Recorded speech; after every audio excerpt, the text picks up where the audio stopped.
Goddag, Christian Sivertsen. Goddag. Vi er kommet hjem fra kamp. Ja.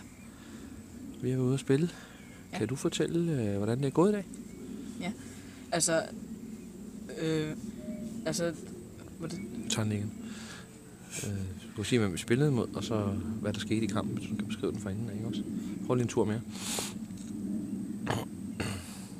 Goddag, Christian Sivertsen. Goddag. Kan du fortælle os, hvad vi har lavet i dag? Ja, vi har været Nej, ude at spille. en gang til. Okay. Det er mig, der. Okay. Lad os starte Kan du fortælle os? forfra. Jamen, det kører bare. Jeg klipper det bare sammen. Det er fint nok. Okay. Du skal bare stå... det er fint der. Det skal også ikke være ved grine. Okay. Okay. Det er svært at interviewe sin egen søn, faktisk. Goddag, Christian Sivertsen. Goddag.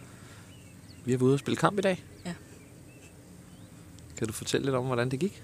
Ja, det kan jeg godt. Vi vandt 4-3.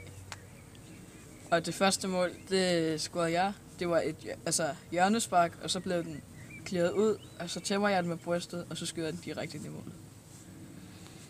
Og så scorede de så, og så scorede de igen, og så scorede vi.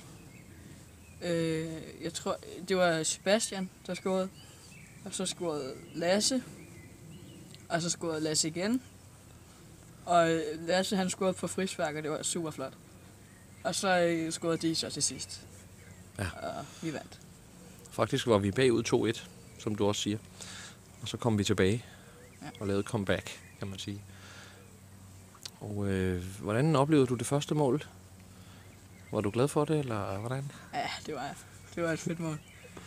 Ja, den sad meget godt. Ja, jeg gjorde den. Og hvordan med... Hvem var det, vi spillede mod? Det var Jyderup. Og der er noget med, der er noget specielt med Jyderup, ikke? Ja, vi kender dem jo. Vi har gået på fodboldskole sammen med de fleste. Ja. Så Og det er flinke fyre, ikke også? ja, Men det var meget rart at vinde alligevel, ikke? ja, det var det. Ja, Det var sådan lidt ekstra vigtigt, når man nu kendte dem. det er rigtigt. Og der skal ske noget igen snart igen. Jeg skulle jo spille på lørdag mod Svindinge. Og så går vi efter sejr nummer 4. Selvfølgelig. Yep.